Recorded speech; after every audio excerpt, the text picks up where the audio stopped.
So we have been practicing Atiyoga, several sessions from basic peacefulness, and then yesterday a little bit with basic aliveness. So we'll just continue where we left yesterday. Sitting together. If you have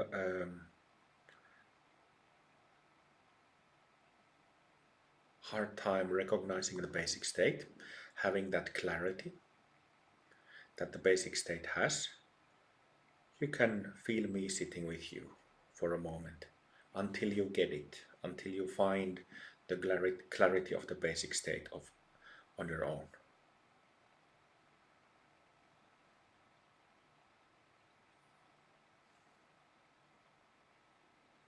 Eyes open or eyes closed, both are fine. You can have, there are three basic eye positions where the eyes are gazing slightly downwards, straight ahead horizontally, or slightly upwards. So these three can be used, either eyes closed or open. Body sitting in a good upright posture that feels comfortable, that feels easy to sit. Shoulders relaxed, chest relaxed, belly, diaphragm relaxed, sides of the belly and lower back relaxed. As relaxed as possible. We do need some muscle tension to keep us upright, but all those other muscles we don't need to tense. So that's what it means that the body can be as limp as possible. The body becomes passive. Just like the mind, what is a really useful instruction is to become also passive in the mind. Passive means the opposite of active. Not planning, not designing, not remembering, not doing this, not doing that, but passive.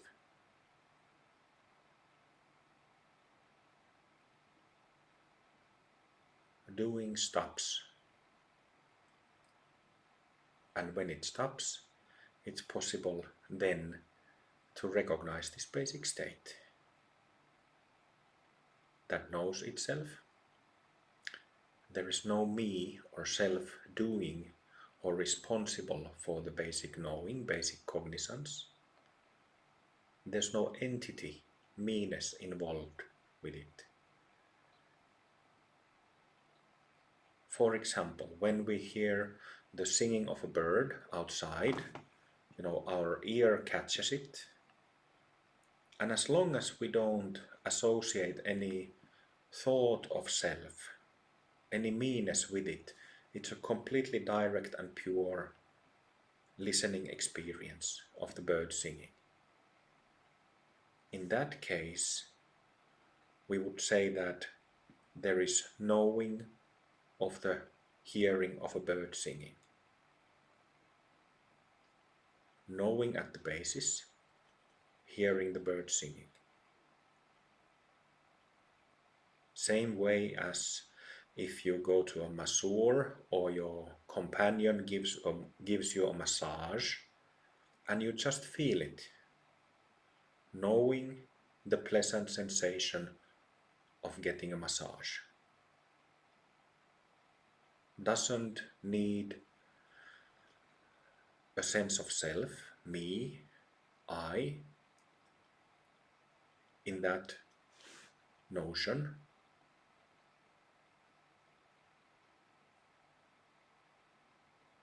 That experience is complete as it is.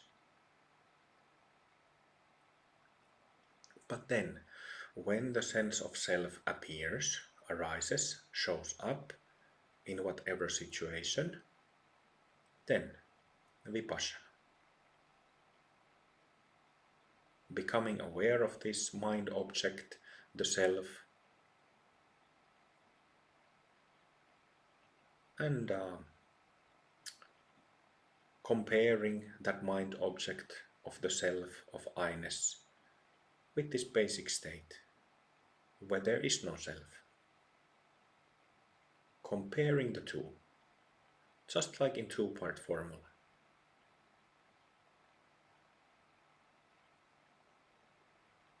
Actually comparing that three-dimensional bubble, three-dimensional mind object of the self arising, and comparing it with the space around it.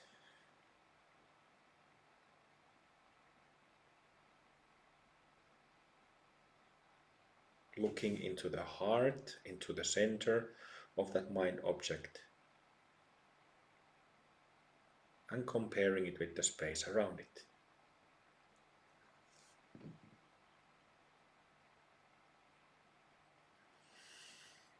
This is also a very good and important skill to learn for dark nights.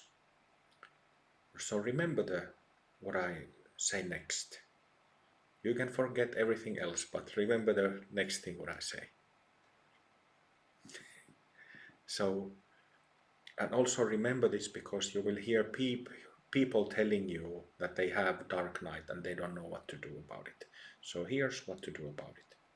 Well, there are many things we can do, but such as ask help from the guru, say guru mantras, and in that way bring peace and basic state into the body-mind, where the dark night is causing havoc, sometimes a lot of discomfort, extreme emotional discomfort.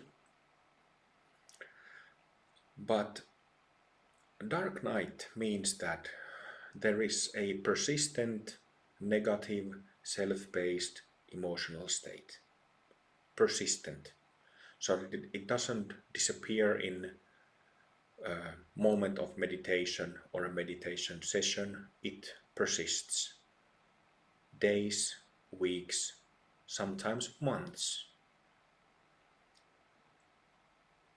I've heard of meditation practitioners.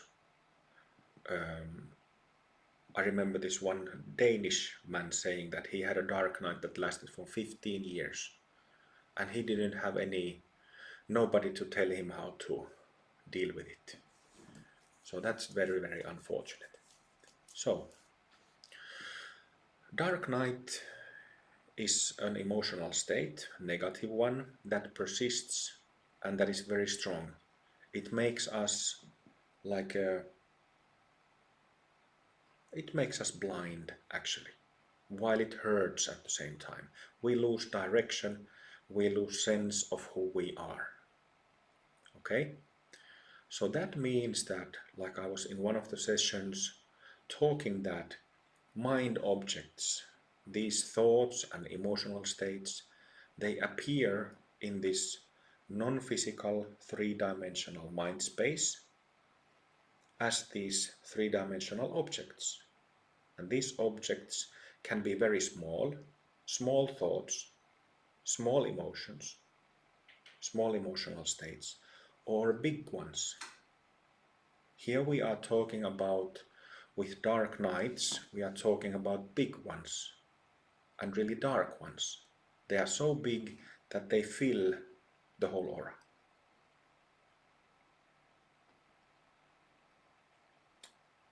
Or at least, or if they don't fill it completely, at least most of it. In that case, see if you can see the edges of that mind object, negative emotional state. See if you can perceive it as an object, it as an item that has a shape, tone, texture, flavor. When you get a sense of that, then after that you can try to perceive the space around it. Just like you do with small mind objects. If it's like a fist size mind object, then it's very easy to. It's such a like a it's a kind of small object, so it's very easy to perceive the space around it. But when it's bigger, then maybe it's a bit challenging. But nevertheless, it's still mind object. And we don't have to worry about the edge of the aura. Just go, put your mind, put your attention beyond the aura.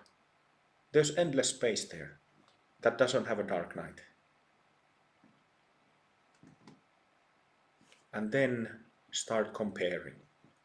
Or you can try to keep your attention there in the open space where there is no dark cloud. The thing is that when we are fixated because of self-attachment, when we are fixated on different samsaric states, these cannot, these are bound to start crumbling when they are put into a larger space. So you are caught in a negative state because you're identified with it. But when you put your attention outside of it, that three-dimensional negative state starts crumbling away, little by little. So keep doing that. Put your attention outside of it.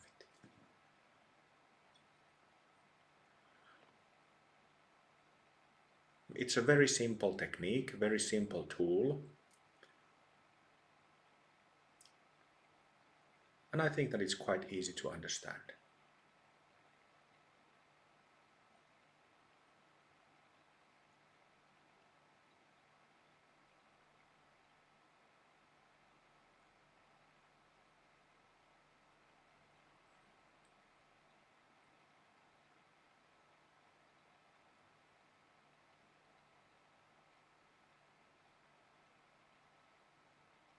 And that's actually, I mentioned that you don't have to be concerned about the size of your personal aura. Like you just don't have to be concerned about it. But that's actually a very good way for trekture, for cutting through, for having recognition of the basic state and seeing emptiness is, even if you don't have dark night, placing your attention outside your aura. And there will be an influx of graceful, pure energy.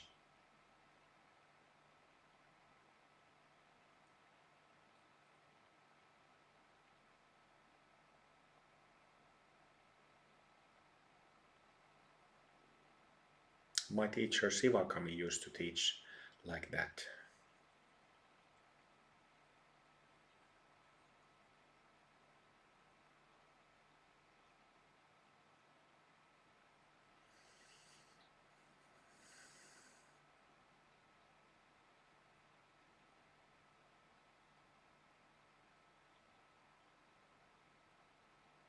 Maybe I could say a couple of things about cognizance, or this knowingness of the basic state. That is selfless. A few minutes ago I described hearing the singing of a bird, and that, in that case there is the sound of a bird that is heard and that is registered in the body-mind system. So this basic cognizance, selfless cognizance, effortless cognizance. Just a moment, I have to pick a phone call. You can continue without me for a moment.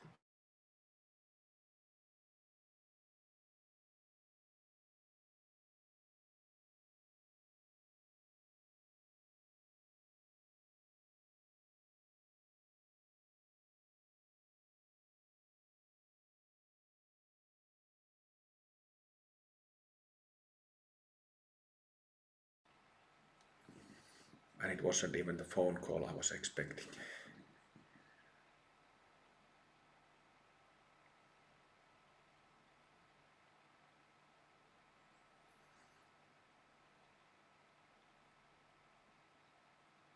So about cognizance, basic knowing, selfless knowing, me-less knowing, where there is no sense of I involved.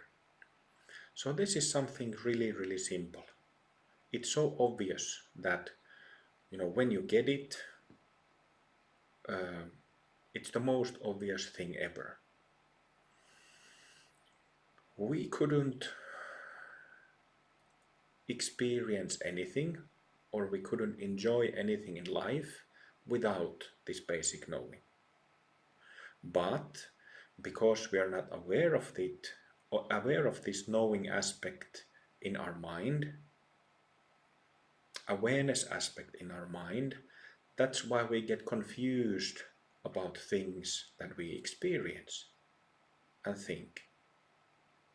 There is a distortion of this basic knowing replaced by the sense of self, meanness.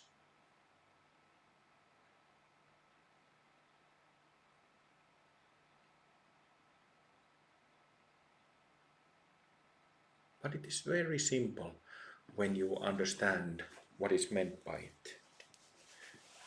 Sometimes it sounds like when you listen or read meditation manuals, practice manuals of different authors, different masters, it sounds sometimes kind of like very technical, perhaps difficult to understand because of the terminology. Might sound quite complex. Also a bit dry sometimes. But at the same time, meditation masters of different traditions, especially Dzogchen and Mahamudra from Tibet, they have a wealth of knowledge in those classics. So I recommend reading those books, classics. Anyway, so hearing or seeing or feeling, whatever we are hearing, whatever we are seeing or looking at, whatever we are feeling or experiencing physically, there is a basic knowing, basic cognizance of that experience. If this basic cognizance wasn't there, we wouldn't be having that experience. We couldn't recognize, we couldn't feel, hear, or see whatever we are hearing, feeling, or seeing. Can you understand through that example what that basic knowingness is?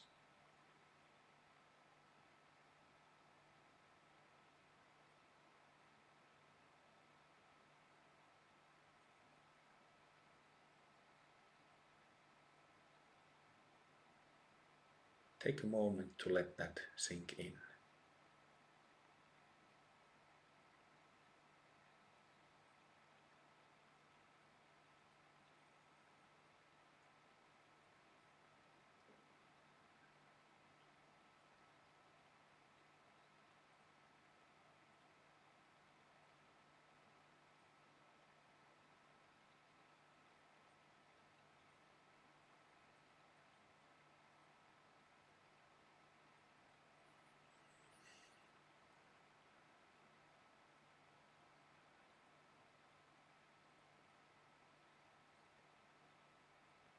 So this basic knowing, when it is recognized, our mind gets very clear.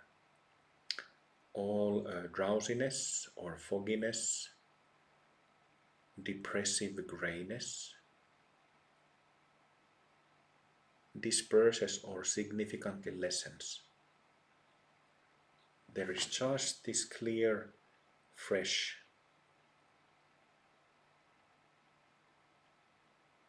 mind. Like in the peacefulness sessions we've had on this retreat, I have described to you moving mind, mind that oscillates, moves like this. And I've described awareness or mind that is still. When this basic knowing is recognized, it's like that's that stillness, immense stillness.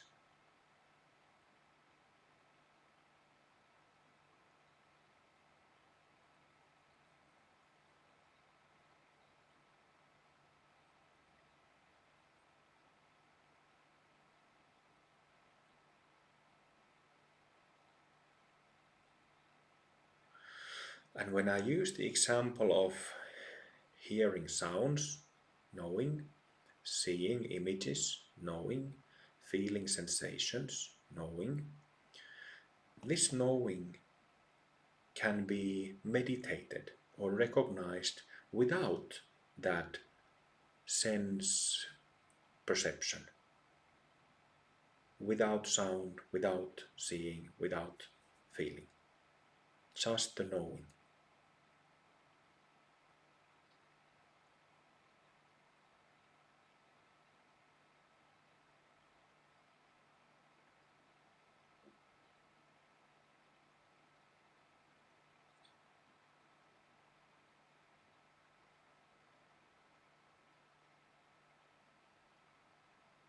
So there is no, it can be kind of artificially,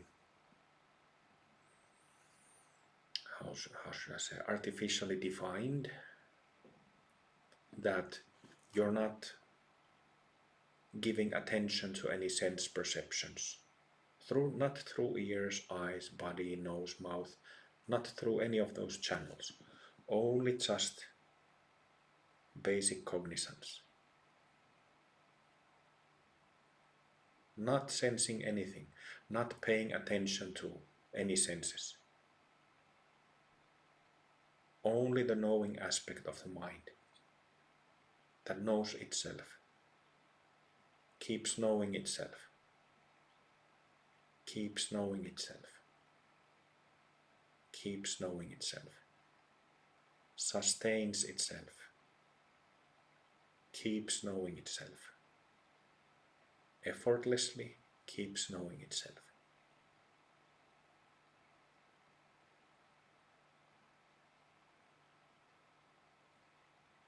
No me, no I in it. No entityness, no entity of me in it.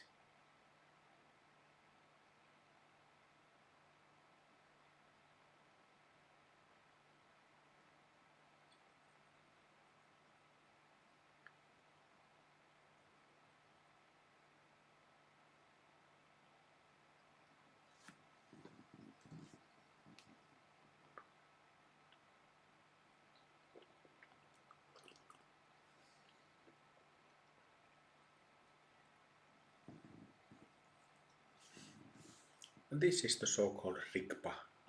Rigpa, R-I-G-P-A, Tibetan, is Vidya in Sanskrit. It literally means knowledge, knowing. And this is the knowing, the knowledge of the Buddha within.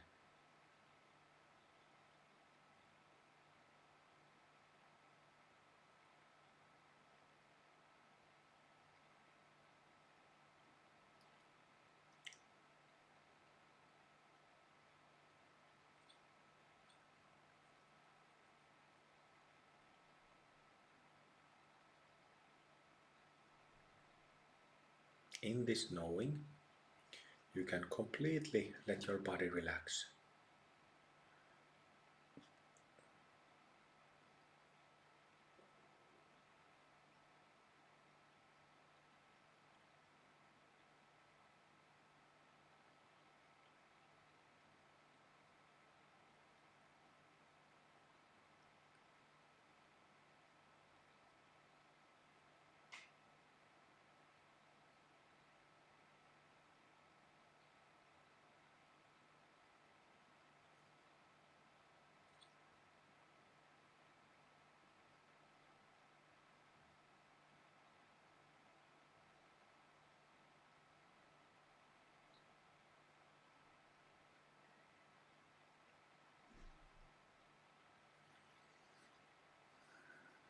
So there are two options for us whether this knowing is natural, basic knowing, or it is clouded by samsaric mind activity.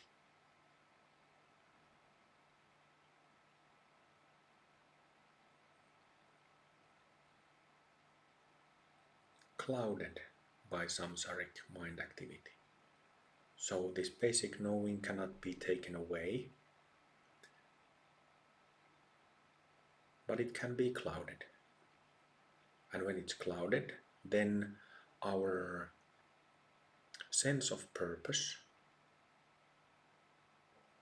in the world as living beings, as human beings, gets lost, gets murky.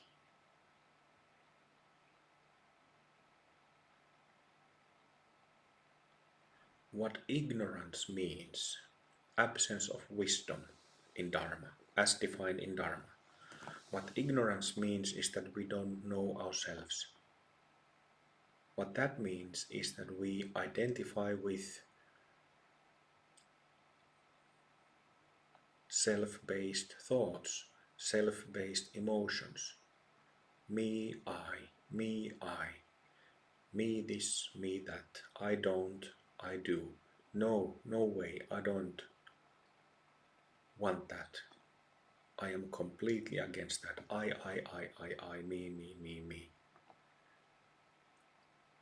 This sense of me becomes hardened in our mind stream, and that's how we get lost. That's what ignorance means.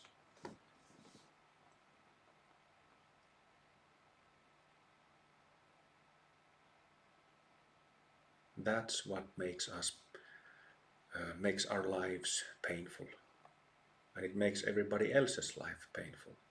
Their own belief in a separate self.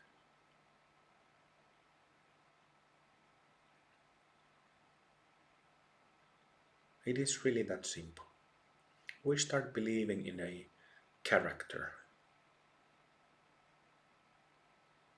Character that is made up simply by thoughts, impressions, preferences,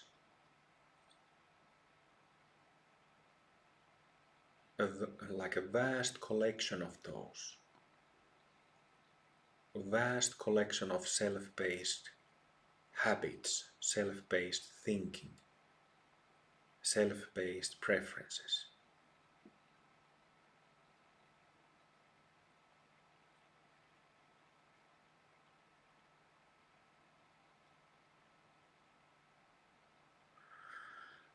But in this knowing, there is no self, no sense of me. You can look around. When recognizing, you can look around. See if you can find me-ness from the left, from the right, from the front, from behind, from below, from above, or from the middle.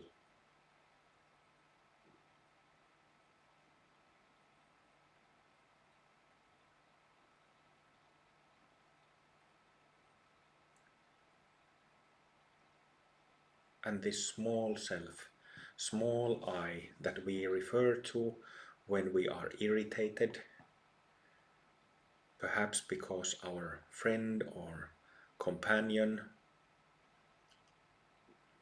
doesn't do things exactly like you would like, or your irritation when you haven't slept well,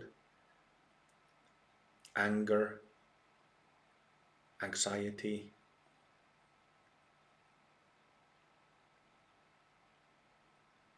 It's that simple. These are the mechanisms, basic mechanisms, how it all works, how we get confused about our existence, and also everybody else. In the case of every human being you have ever met and will ever meet, the same thing happens. Exactly the same thing.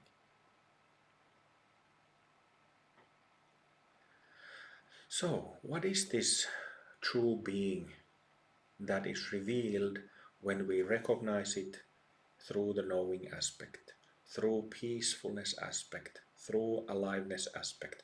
All these aspects are different sides, different facets of the same thing, different perspectives into the same nature of mind. So, what happens when we recognize this basic state?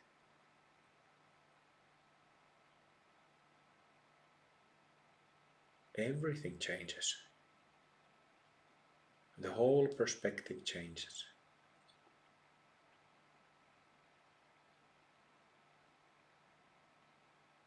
It's a paradigm shift.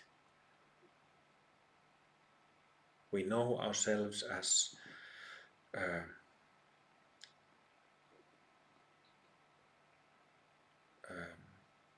we associate ourselves having a name, career, certain kind of social status, financial status, all kinds of statuses, all kinds of hopes and fears and expectations, failures.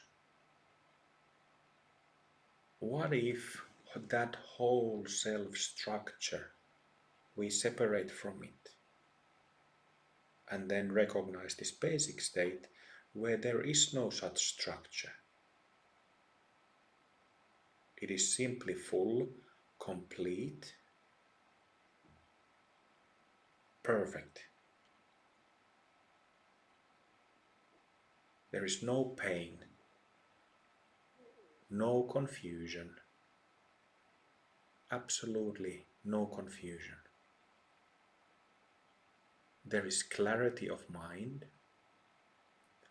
There are no clouds covering that clarity. This clarity shines out like the sun itself. It's a complete paradigm shift, isn't it? And this is the true self. This is the Buddha within. This is the true identity.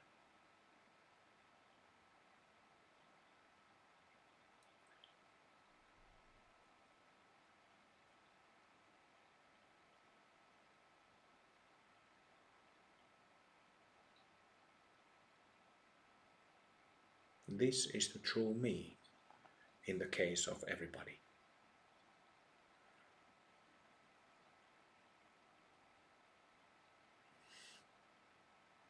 So I said that a few minutes ago that, you know, as a pointer, that it can be recognized without the body, without the senses, without sense perceptions. But we need to bring this back to the body.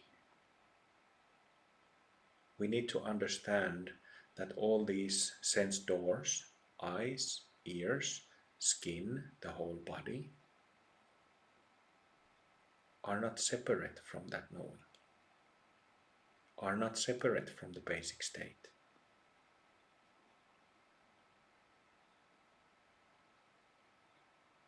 So recognize with the whole body.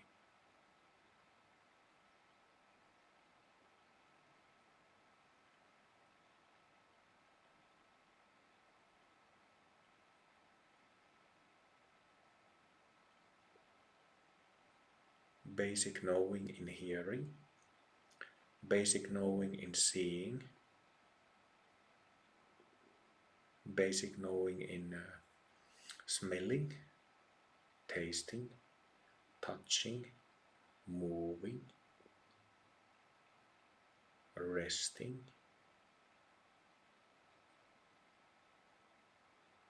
running,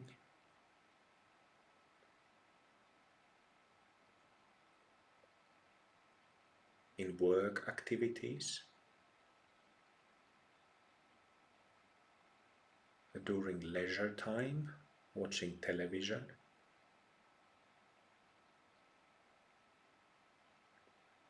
when making love,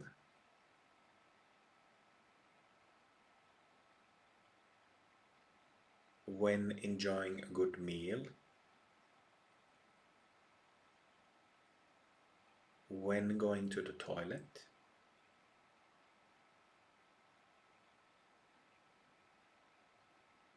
when taking a shower, when taking a swim,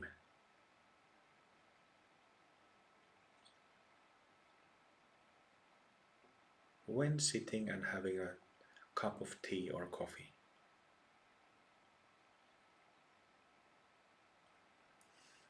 Basic knowing when meeting a friend, when talking with a friend. Basic knowing when meeting strangers.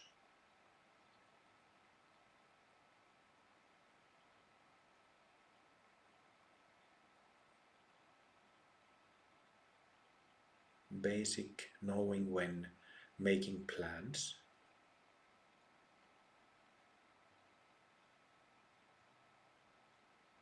Basic knowing when creating art, when writing, when painting, when playing music, when dancing.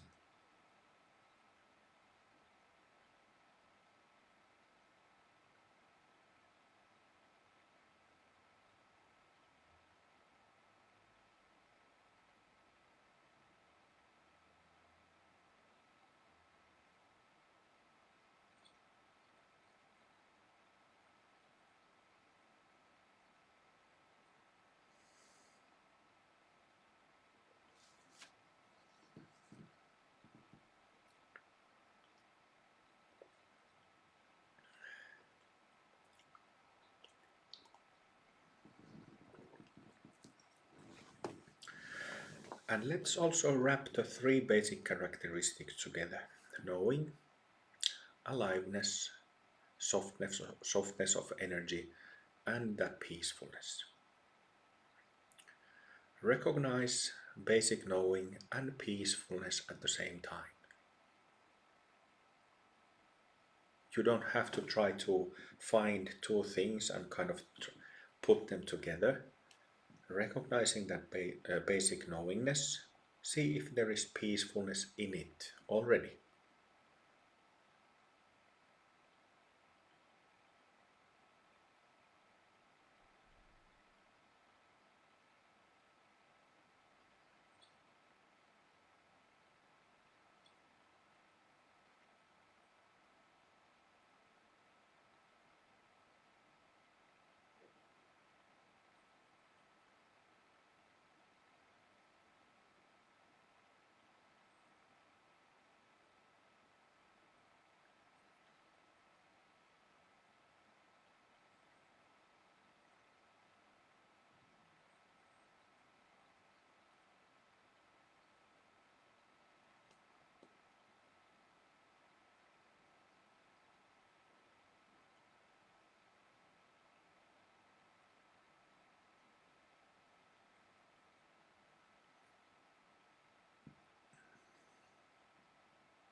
And also the third basic characteristics related to the heart. There's a soft energy, like loving energy, caring energy, kindness. See if you can find that quality.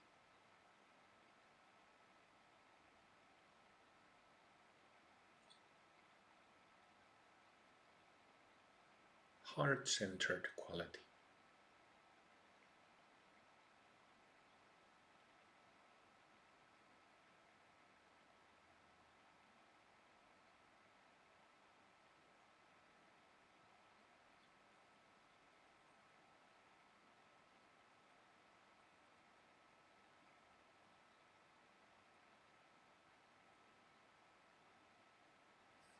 It's kind of knowing can be compared to a transparent pure jewel, like a diamond,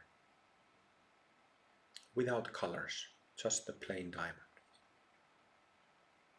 Then there is the peacefulness, groundedness, which is like an immovable mountain. In different classic texts, you can hear mountains being mentioned all the time. Mountain this, mountain that. And it's used as a symbol for this immovability, that this peacefulness is unshakable, undisturbed. No matter what, it doesn't get disturbed.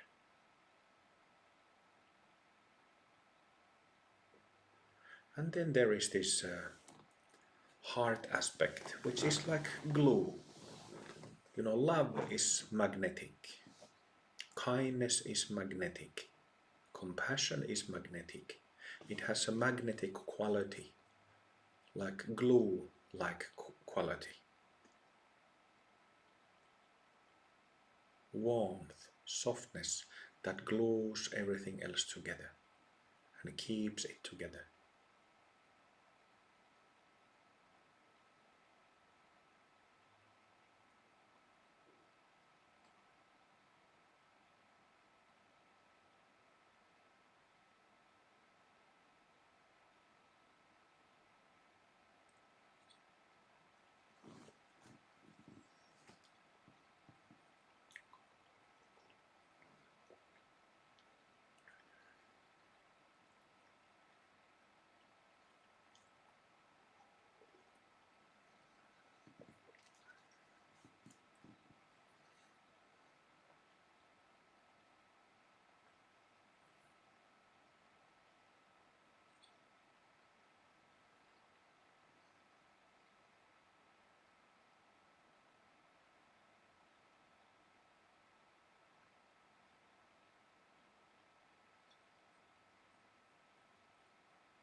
Let's do a couple of other things before taking a rest. And I don't think I have done this for like 3-4 years at courses or retreats, but it occurred to me yesterday. And let's do a few things. So open your eyes. First, just open eyes.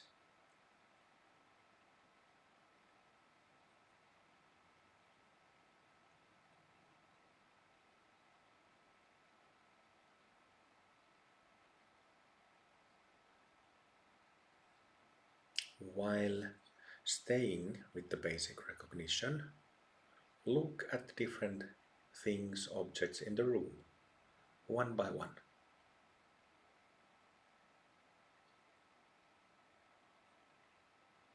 You look at some object for maybe 10 seconds and then look at something else.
Then you can bring your head back upright, and you don't have to fixate your head, but we will start moving our hands next. So from that recognition, lift your right hand and bring it down. Simply move it up and down.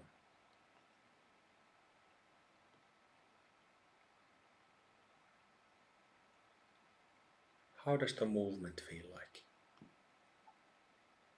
From that recognition. You can move the hand sideways also, in whatever way you want.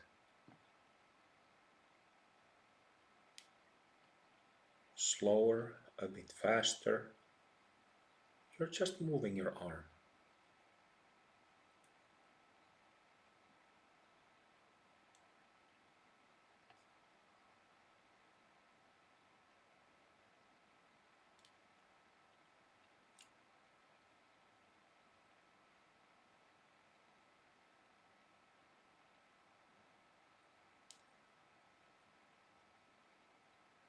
Then you can let the arm stop and move your fingers and touch your hand. How does that feel like?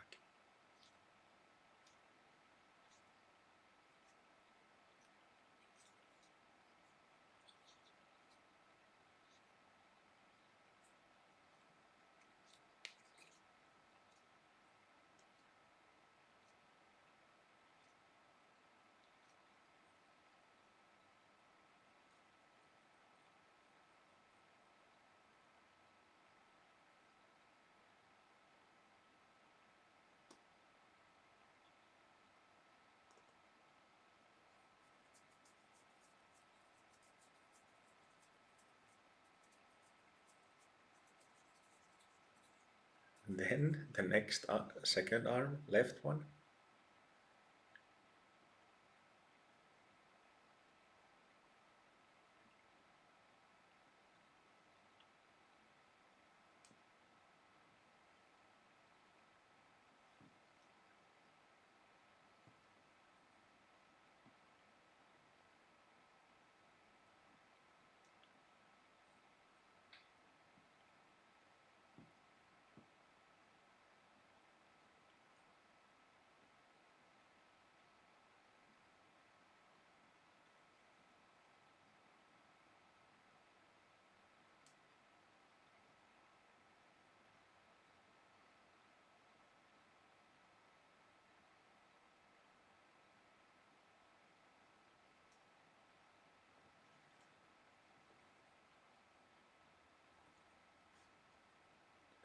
And then hand and fingers.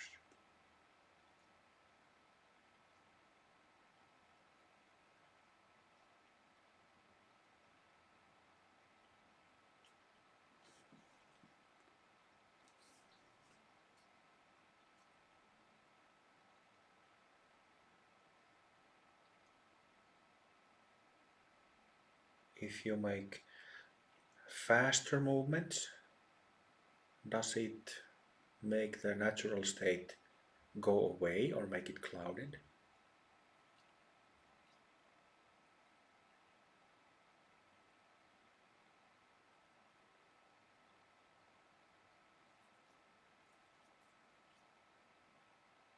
Or if you squeeze the hand into a fist and squeeze it for 5 seconds, does the natural state stay or go away? And then relax, open. And do it again, maybe 5–10 seconds. You don't have to squeeze hard, just some squeeze, so that you have a moment to come up with an answer. You can do that with other fist also.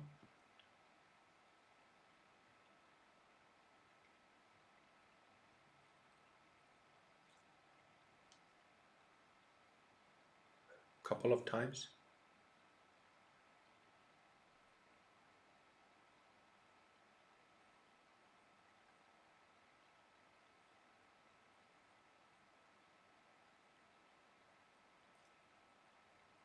and relax.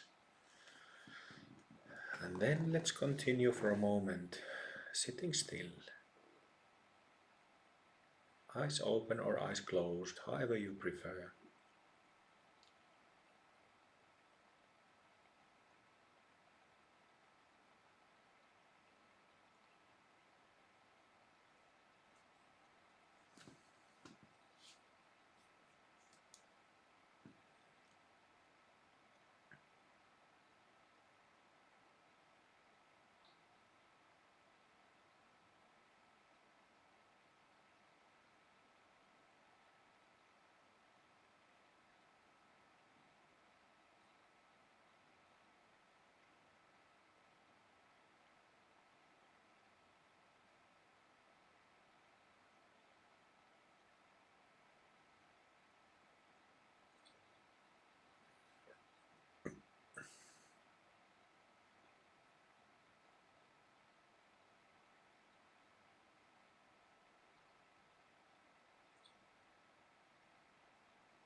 For the sake of all sentient beings, sitting, being present with all beings,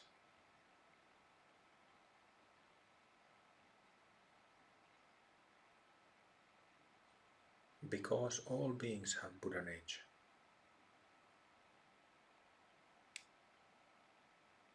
That's why when you recognize the basic state, you're automatically practicing bodhicitta. It is bodhicitta.